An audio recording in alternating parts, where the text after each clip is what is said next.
ចាសួស្តីបងប្អូនទាំងអស់គ្នាថ្ងៃនេះខ្ញុំសូមធ្វើវីដេអូមួយទៀតដែលតាក់ទងទៅនឹងការ clear cache history នៅក្នុង Firefox វិញចា browser វាមានច្រើនយើងមាន Chrome មាន Firefox វាមាន Safari ផ្សេងៗទៀតអញ្ចឹងថ្ងៃនេះខ្ញុំសូមលើកតាក់ទងទៅនឹង Firefox យើង clear cache ទៅលើ history ចាដូចខ្ញុំបានលើកនៅលើវីដេអូមុនគឺតាក់ទងនឹងការ clear cache history មានន័យថានៅពេលដែលយើងaccess ទៅកាន់ website ណាមួយហ្នឹងគឺវាចាប់មានថាយើង access មួយវាចាប់មួយវា access មួយយើងចាប់វាចាប់ history នឹងមួយអញ្ចឹង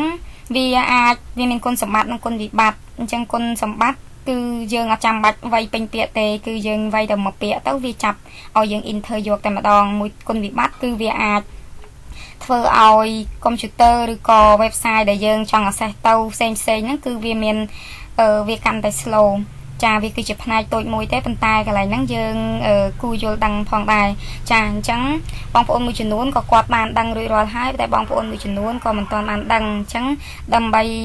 ជាការដំណោះស្រាយគឺខ្ញុំសូមអនុវត្តតែម្ដងនេះបងប្អូនដោយសារខ្ញុំឧទាហរណ៍តាក់ទងទៅនឹង Firefox បងប្អូនaccess ទៅកាន់ Firefox មកចានៅពេលដែលយើងទៅ access ទៅកាន់រួចរាល់ហើយនេះបងប្អូនចុចនៅលើពាក្យ open menu នេះកន្លែងរូបនេះមកចាបន្ទាប់មកយកពាក្យថា history คลิกលើ history បន្ទាប់មកវាមាន view history ហើយនឹង clear restore អញ្ចឹងបងប្អូនយកពាក្យថា clear recent history ចាអញ្ចឹងកន្លែងហ្នឹងគឺវាមានពាក្យថា last hour 2 hour 4 hour today everything អញ្ចឹងតបវាសួរវាថាបងប្អូនចង់រើសមួយណាចង់មានថាបងប្អូនចង់ clear data ណាដែលយើង access ថ្ងៃហ្នឹងឬក៏ចង់ clear data ណាដែលយើង access តាំងពីមុនមកទាំងអស់អ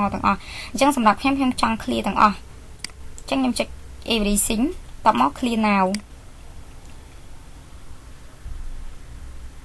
ចាគឺយើងអត់ចាំបាច់អីទេយើងគ្រាន់តែចុច clear តែប៉ុណ្ណឹងវាអស់ហើយអញ្ចឹងបងប្អូនចង់ដឹងថាតើ clear ហើយនៅចុចកន្លែងហ្នឹងដដែលមកនេះយើងចូលកន្លែង clear history គឺយើងអត់មានអីទៀតទេបងប្អូនហេតុអីបានអត់មានដោយសារមុនយើងគ្រាន់ចូលអាហ្នឹងទៅ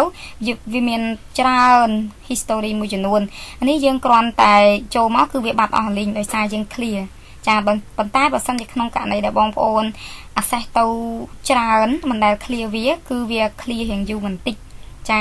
អញ្ចឹងដំណោះស្រាយមានតែប៉ុណ្្នឹងទេហើយក៏សង្ឃឹមថាបងប្អូនយកទៅអនុវត្តផងដែរចាអរគុណច្រើន